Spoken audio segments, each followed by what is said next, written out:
CPM branch സെക്രട്ടറിയുടെ ഭാര്യ UDF സ്ഥാനാർത്ഥി. കോട്ടയം കുറവിലങ്ങാട് പഞ്ചായത്തിൻ്റെ 13-ാം വാർഡിലാണ് ഇങ്ങനെ ഒരു സ്ഥാനാർത്ഥിയെ പ്രഖ്യാപിച്ച UDF എല്ലാവരെയും ഞെട്ടിച്ചിരിക്കുന്നത്. ഈ വാർഡ് ഉൾക്കൊള്ളുന്ന പ്രദേശത്തെ CPMൻ്റെ ബ്രാഞ്ച് സെക്രട്ടറി കൂടിയായിട്ടുള്ള MV രവീന്ദ്രൻ്റെ ഭാര്യ സിന്ധു രവീന്ദ്രനാണ് കൈപ്പത്തി അടയാളത്തിൽ ജനവിധി തേടുന്നത്. സിന്ധു CPMൻ്റെ ബ്രാഞ്ച് കമ്മിറ്റി അംഗവുമൊപ്പം ആശാപ്രവർത്തകയുമൊക്കെയാണ്. എന്താണെങ്കിലും ഈ രണ്ട് ചേരിയിലാണ് മത്സരം നടക്കുന്നത് എങ്കിലും കുടുംബത്തിൽ വീട്ടിലേക്ക് വരുമ്പോൾ രാഷ്ട്രീയം വിഷയമേ അല്ല എന്നുള്ളതാണ് സിന്ധുവും രവീന്ദ്രനും പറയുന്നത്. ചേച്ചി, ഇലക്ഷന് മത്സരിക്കുമ്പോൾ ഇതിലൊരു കൗതുകമുള്ളത് CPM നേതാവിൻ്റെ ഭാര്യയാണ്, ഒപ്പം താങ്കൾ CPM ബ്രാഞ്ച് കമ്മിറ്റി അംഗം കൂടിയാണ്. പക്ഷേ UDF സ്ഥാനാർത്ഥിയായി മത്സരിക്കുന്നു. എന്താണ് ഇങ്ങനെ ഒരു ഇതിലേക്ക് പോയത്? എങ്ങനെയാണ്? ആശാസമരമായിട്ട് ബന്ധപ്പെട്ട് തന്നെയാണ് നമ്മൾ ഇതിലേക്ക് പോയത്. 8-8.5 മാസമായിട്ട് തിരുവനന്തപുരത്ത് നടന്ന ആശാസമരത്തിൽ പങ്കെടുക്കുകയും 9 പ്രാവശ്യം ഞങ്ങൾ പോയി, നമ്മൾ ആശമാരെല്ലാവരും പോയി. അപ്പം നമുക്ക് ഒരു പൂർണ്ണ പിന്തുണ കോൺഗ്രസ്സാണ് തന്നത്. അതുകൊണ്ടാണ് ഞാനിങ്ങനെ ഒരു തീരുമാനം എടുക്കാൻ. അപ്പോൾ ഈ കോൺഗ്രസ്സുകാർ നമ്മളോട് പറഞ്ഞ് മത്സരിക്കാൻ പറഞ്ഞു. അതിൽ ഏറ്റവും പ്രധാനമായിട്ട് ഞാൻ ആശാവർക്കറായതാണ് അതിൻ്റെ ഏറ്റവും വലിയൊരു കാരണം. ഈ ഹസ്ബൻഡ് CPMൻ്റെ ബ്രാഞ്ച് സെക്രട്ടറിയാണ്. അപ്പോൾ അദ്ദേഹത്തിൻ്റെ ഒരു നിലപാട്, അദ്ദേഹം പറയുന്നത് എന്താണ്? അദ്ദേഹത്തിന് രാഷ്ട്രീയ സ്വാതന്ത്ര്യം എല്ലാവർക്കും ഉണ്ടല്ലോ. അപ്പോൾ സിന്ധുവിൻ്റെ ഇഷ്ടം പോലെ ചെയ്തു. ഞാൻ അതിനകത്ത് ഒരു തടസ്സം പറയുന്നില്ല. സിന്ധുവിന് എന്താണ് ശരിയെന്ന് തോന്നുന്ന അത് ചെയ്തോളാനാണ് അദ്ദേഹത്തിൻ്റെ നിലപാട്. വ്യക്തിപരമായ തീരുമാനം എടുക്കാനുള്ള സ്വാതന്ത്ര്യം നമുക്കുണ്ട്. കുട്ടികളാണെങ്കിലും നമുക്ക് നമ്മുടെ കൂടെ തന്നെയുണ്ട്, സപ്പോർട്ട് ചെയ്ത് നമുക്ക് കൂടെ തന്നെയുണ്ട്. ഈ ഒരു രാഷ്ട്രീയം വീട്ടിൽ അത് ബാധിക്കുന്നില്ല? ഇല്ല, വീട്ടിൽ ഒരു പ്രശ്നവുമില്ല. രാഷ്ട്രീയം വീട്ടിലില്ലല്ലോ. നേരത്തെ ഞങ്ങൾ ഒരു രാഷ്ട്രീയത്തിലായിരുന്നു, അപ്പോഴും രാഷ്ട്രീയപരമായ തർക്കങ്ങളൊക്കെ ഉണ്ടാകാറുണ്ട്. ഇപ്പം അതിനങ്ങനെ പ്രശ്നങ്ങളൊന്നും വീട്ടിലില്ല. വിജയപ്രതീക്ഷയൊക്കെ എങ്ങനെയാണ്? വിജയപ്രതീക്ഷ നമ്മൾ ചെന്നിടത്തെല്ലാം എനിക്ക് നല്ല സപ്പോർട്ടായിട്ടാണ് എല്ലാവരും പറയുന്നത്. കാരണം എനിക്കറിയാൻ മേലാത്ത വീടുകളോ ആളുകളോ ഇല്ല. ആശാപ്രവർത്തക ആയതുകൊണ്ട് തന്നെ വാർഡിൽ എല്ലാവരെയും വ്യക്തിപരമായി അറിയാം. എല്ലാവരെയും അറിയാം. ആശാപ്രവർത്തി ആയതുകൊണ്ട് എല്ലാ ആളുകളെയും വ്യക്തിപരമായിട്ട് അറിയാം. നമുക്ക് എപ്പോൾ വേണമെങ്കിലും കയറി ചെന്ന എല്ലാ കാര്യങ്ങളും ചോദിക്കാനും പറയാനും ഒക്കെയുള്ള ഒരു സ്വാതന്ത്ര്യം നമുക്കുണ്ട്. ഈ ചേട്ടൻ CPMൻ്റെ നേതാവ് ആയതുകൊണ്ട് തന്നെ അദ്ദേഹത്തിന് താങ്കൾക്കൊപ്പം പ്രചരണത്തിൽ പങ്കെടുക്കാനോ അല്ലെങ്കിൽ അങ്ങനത്തെ കാര്യങ്ങൾക്കൊന്നും പറ്റില്ല. എന്താണ് അദ്ദേഹം പറയുന്നത് അതിനെക്കുറിച്ചൊക്കെ? അദ്ദേഹം പ്രചരണത്തിനൊന്നും അദ്ദേഹം വരില്ല. എൻ്റെ കൂടെ വരികയില്ല, മറ്റേ പാർട്ടിനും പോയില്ല. കാരണം അതെന്നെ നെഗറ്റീവായിട്ട് ബാധിക്കുമല്ലോ. അപ്പോൾ രണ്ടിടത്തും പുള്ളി പോകുന്നില്ല. പുള്ളി നിഷ്പക്ഷനായിട്ട് നിൽക്കുവാണ്. പ്രചരണത്തിന് ഒരിടത്തും പോകത്തില്ല. എൻ്റെ കൂടെയും വരികയില്ല, അവിടെയും പോകാൻ പുള്ളിക്ക് അത് ശരിയായ നടപടിയല്ലല്ലോ. അങ്ങനെ പോകുന്നില്ല എന്നുള്ള തീരുമാനത്തിലാണ് അദ്ദേഹം ഇരിക്കുന്നത്. മക്കളൊക്കെ എന്താണ് പറയുന്നത്? അവർ നല്ല സപ്പോർട്ടാണ് എനിക്ക്. അമ്മ ധൈര്യമായിട്ട് നിന്നു, പേടിക്കേണ്ട, ധൈര്യമായിട്ട് നിന്നു, ജയിക്കും എന്നൊക്കെയുള്ള ഒരു പ്രതീക്ഷയിലാണ് അവരും.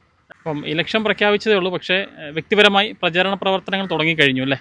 അതെ, ഞാൻ എൻ്റെ വ്യക്തിപരമായിട്ട് എല്ലാ വീടുകളും തന്നെ കയറി തീർന്നിട്ടുണ്ട്. ഏകദേശം എല്ലാം ഒരു റൗണ്ട് പൂർത്തിയാക്കാൻ എനിക്ക് ഒരു കുറച്ച് സ്ഥലം കൂടെ ഉണ്ട് ബാക്കി. അപ്പം നമ്മുടെ ജോലി സംബന്ധമായ അതിനും പോകണമല്ലോ. നോമിനേഷൻ കൊടുത്തതിന് ശേഷം എല്ലാവരും കൂടെ വരുമെന്ന് പറഞ്ഞിട്ടുണ്ട്. എല്ലാവരും കൂടിയായിട്ട് പിന്നെ കയറുന്നത്. വ്യക്തിപരമായിട്ട് നമുക്ക് കയറാനുള്ള എല്ലാം തന്നെ കയറി, ഫോൺ വിളിച്ച് ചോദിക്കാനുള്ളവരോടെല്ലാം തന്നെ ചോദിച്ചു. ആളുകളുടെ ഒരു പ്രതികരണം എങ്ങനെയുണ്ട്? എല്ലാവർക്കും വളരെ സന്തോഷമാണ് ഇങ്ങനെ ഒരു തീരുമാനം എടുത്തതിൽ. ധൈര്യമായിട്ട് നിന്നു. നമുക്ക് വിജയപ്രതീക്ഷയുണ്ട്.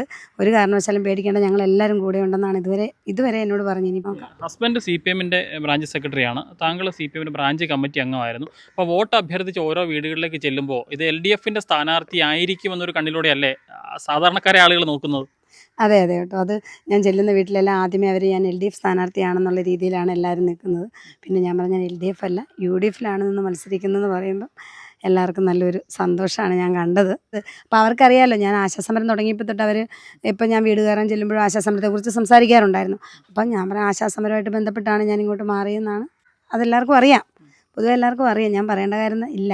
പിന്നെ ഇവിടെ പൊതുവെ UDFൻ്റെ ഒരു സിറ്റിംഗ് സീറ്റുകളാണല്ലോ, കൂട്ടിച്ചേർത്ത വാർഡുകളാണെങ്കിലും 3 വാർഡിലും 14, 12, 13 എല്ലാം UDFൻ്റെ ഒരു സിറ്റിംഗ് സീറ്റായിരുന്നു. UDF സീറ്റ് തന്നു, മത്സരിക്കുന്നു. ഇതേ സമയത്ത് തന്നെ LDF ആണ് സീറ്റ് നൽകിയിരുന്നെങ്കിൽ നിലപാട് എന്തായിരുന്നു? മത്സരിക്കാനൊന്ന് ആലോചിക്കണമായിരുന്നു. കാരണം അത്രയും ആശമാരോട് ഞാൻ ചെയ്യുന്ന ഒരു വഞ്ചനയല്ലേ. അവർ നമുക്ക് വേണ്ടിയിട്ടാണ് തിരുവനന്തപുരത്ത് കിടന്ന് സമരം ചെയ്തത്. അപ്പം നമ്മൾ LDFിൽ നിന്ന് മത്സരിക്കുമ്പോൾ അത് അവരോട് കാണിക്കുന്നൊരു വഞ്ചനയാണ്. പക്ഷേ അവർ സീറ്റ് ചോദിച്ചില്ല. പിന്നെ നമുക്ക് അങ്ങനെ ഒരു കാര്യത്തെക്കുറിച്ച് ചിന്തിക്കേണ്ട വന്നിട്ടില്ലല്ലോ. ചോദിച്ചിട്ടില്ല. അതുകൊണ്ട് നമുക്ക് അങ്ങനെ ഒരു കാര്യത്തെക്കുറിച്ച് ചിന്തിക്കേണ്ട വന്നില്ല. UDF നമ്മളോട് സീറ്റ് ചോദിക്കുന്നവരെ അവർ നമ്മളോട് ചോദിച്ചിട്ടില്ല. സ്ഥാനാർത്ഥി പ്രഖ്യാപനം വന്നതിന് ശേഷം LDFൻ്റെ ഭാഗത്തുനിന്ന് ഒരു പ്രതികരണം വല്ലതും ലഭ്യമായിട്ടുണ്ടോ? എനിക്ക് വെച്ചിരുന്ന സീറ്റാണെന്നൊക്കെ പറഞ്ഞു. എന്നെ ആയിരുന്നു അവർ നോക്കിയിരുന്നതെന്നൊക്കെ പറഞ്ഞു. പ്രഖ്യാപിച്ച് കഴിഞ്ഞു. അതിന് മുമ്പ് അങ്ങനെയൊന്നും പറഞ്ഞിട്ടൊന്നുമില്ല. എന്താണെങ്കിലും വലിയ വിജയപ്രതീക്ഷയിലാണ് അല്ലേ? എല്ലാവിധ ആശംസകളും നേരുന്നു. Thank you. വർഷങ്ങളായി CPMൻ്റെ സജീവ പ്രവർത്തകയും ബ്രാഞ്ച് കമ്മിറ്റി അംഗവുമൊക്കെയാണ് സിന്ധു രവീന്ദ്രൻ. എന്താണെങ്കിലും ഈ സമീപകാലത്ത് ആശാസമരവുമായി ബന്ധപ്പെട്ടാണ് LDFിനോട് ഒരു മാനസികമായി വിയോജിപ്പ് തോന്നിത്തുടങ്ങിയത് എന്നുള്ളതാണ് സിന്ധു പറയുന്നത്. പിന്നീട് ഇപ്പോൾ UDF കോട്ടയിൽ എത്തിയിരിക്കുകയാണ്. കൈപ്പത്തി ചിഹ്നത്തിൽ ജനവിധി തേടുകയാണ്. വിജയിക്കുമെന്ന ശുഭപ്രതീക്ഷയോട് കൂടി തന്നെ അവർ മുന്നോട്ട് പോവുകയാണ്. എന്താണെങ്കിലും ഭാര്യയ്ക്ക് പൂർണ്ണ പിന്തുണ നൽകുന്നു എന്ന് ആ ഭർത്താവിന് പറയാൻ സാധിക്കില്ലെങ്കിലും ഓരോരുത്തർക്കും അവരവരുടേതായിട്ടുള്ള വ്യക്തി താല്പര്യങ്ങൾ ഉണ്ടല്ലോ എന്നുള്ളതാണ് CPM ബ്രാഞ്ച് സെക്രട്ടറി കൂടിയായിട്ടുള്ള MV രവീന്ദ്രൻ പറയുന്നത്. കോട്ടയം കുറവിലങ്ങാട് നിന്നും അരുൺ മലയിലിനൊപ്പം Rahul Irumbukuzhi, focus news TV.